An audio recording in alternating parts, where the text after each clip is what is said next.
First things first, Jono, it's good to see you back. I think everyone's feeling the same. So how are you feeling at the moment? Thank you. Yeah, feel much better. Bit of a scare last week, but I'm all right. Listen, I've had worse, but just a bit of a sniffle and stuff. Just tried to stay away from the lads, but yeah, I'm fine, especially after that performance. The game seemed to have a bit of a Chester away feel to it, where the first half we got the early goal and then they seemed to put a bit of pressure on, but we controlled the game and then the second half we killed it off. What do you think of the performance there?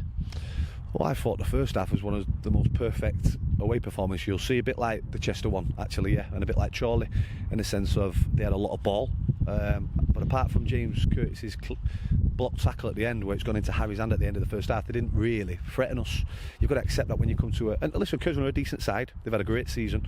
When you come to places like this, that they're going to have a lot of the ball, but you've got to be patient. You know, you can't start pressing and closing down on your own, otherwise you get popped around.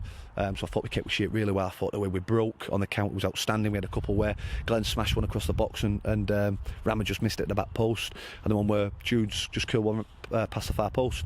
Got him in at the start of the second half. Sorry, got him in at half time, explained to him what we were looking for the second half, about being on the front foot, imposing ourselves a little bit more rather than sitting and containing, knowing that they'd have to open up a little bit as well, because they're desperate for points.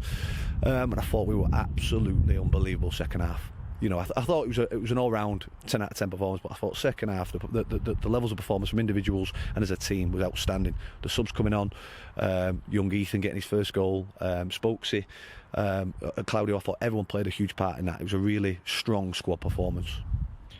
Obviously recently we've struggled to get goals.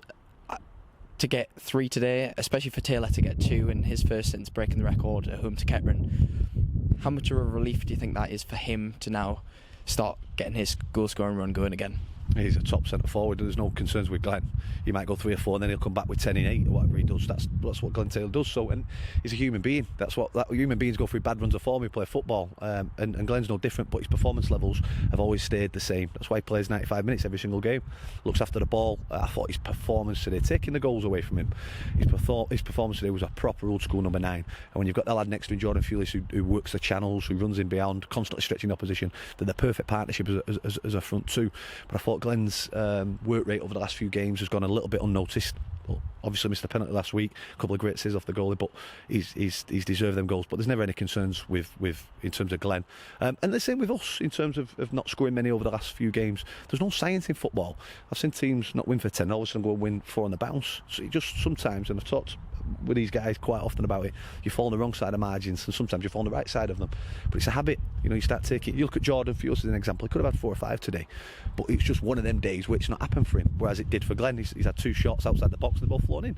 So there's no science in football. Sometimes you just got to keep believing in what you're doing and not try to rip up too much of what you've been doing in the past, and believe in what that thing is, and generally what happens, you come out of that rut and that run of form, and quality always comes through. Looking ahead at the next week, we return back to the Brew Field for another 2 games at home.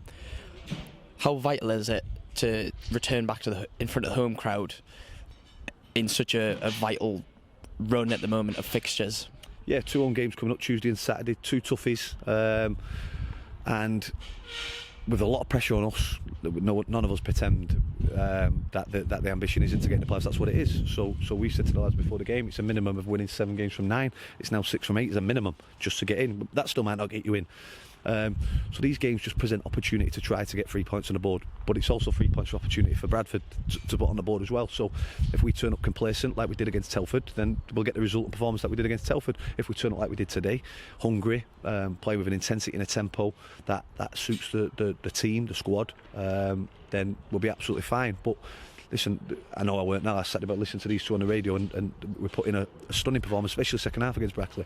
So we've got to take that same performance levels in on Tuesday, and then, as I say, it builds momentum. You do it off the cuff once you get going. So listen, we've turned the corner. We had a bit of a mini run, albeit against the better sides in the league, and we've got to go and put it back to back now.